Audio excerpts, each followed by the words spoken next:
They come in all different sizes, shapes, textures, and colors. They've been a part of civilization for billions of years, making them one of the earliest evidence of life on Earth. They aren't just rocks, they're actual living organisms who have the medicinal properties of healing. If you haven't guessed it by now, I'm actually referring to crystals. Yes, they say crystals are alive and can heal. To understand how crystals have these so-called healing powers, we'll first take a look into the history of these beautiful mineral-dense crystallines, and then talk about a few of the crystals that I personally own and how they can help medicinal or spiritual-wise.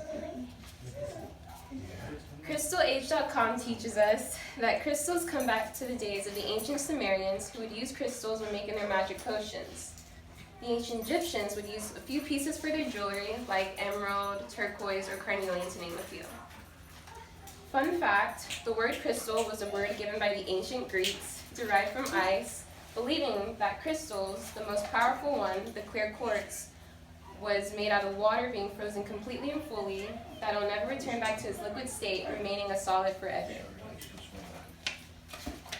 Sciencing.com says that most crystals are made under a hydrothermal process underneath the ground and then rise to the surface near hot springs.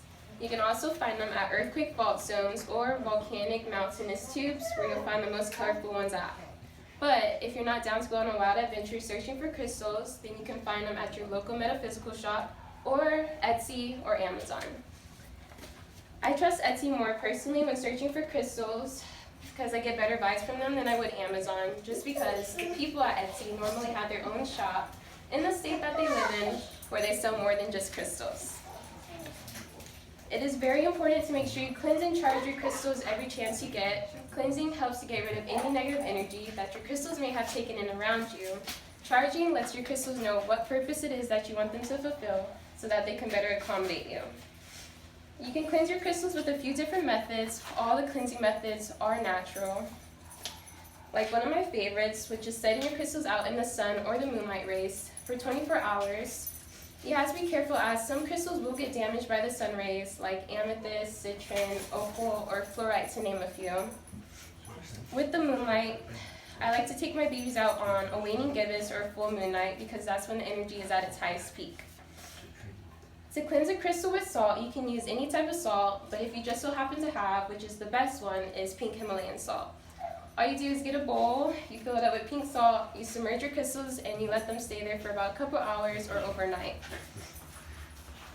If I feel I need to cleanse my crystals and there isn't a waning gibbous or full moon around, then I simply just get white sage and smudge them down, or you can use frankincense or cedar incense. With the incense, I use the cone ones, and I simply just put the crystals in for about 2 minutes and just let them cleanse like this. It's pretty cool to watch because normally the smoke goes anywhere at once, but when you put a crystal in there, it goes straight through the crystal. I have about 30 or more crystals and like to keep 3 stones on my fingers: labradorite, masagati, and emerald. And I like to keep a few by my bed: amethyst, rose quartz, selenite, obsidian, and clear quartz. According to crystalbox.com, each crystal has their own abilities on what they can help with, saying the same as others, and some that go just hand in hand.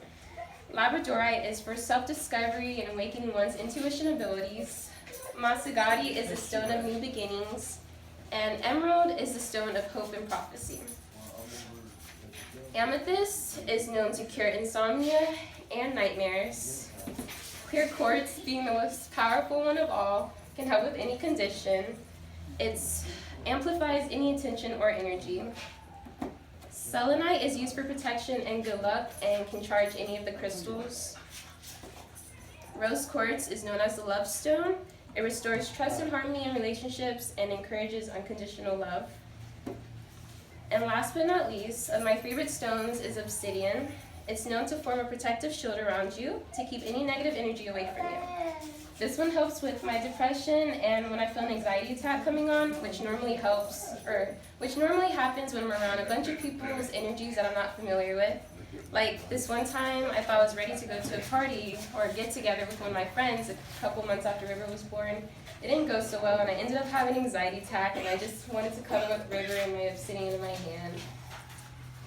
There's a quote that says, you have to experiment with different crystals to find which one's the best for you, which is so true. I'm still learning about all of my crystals and what they can do for me. But I do love the process of getting to know them, plus they're just so beautiful to look at. I hope from this speech you were able to learn some new things about crystals that you never knew before, and also know that they're just not rocks. Thank you for listening. Ooh, you know I got a 500-piece crystal collection. I got tanzanite, emerald, rubies, tourmaline.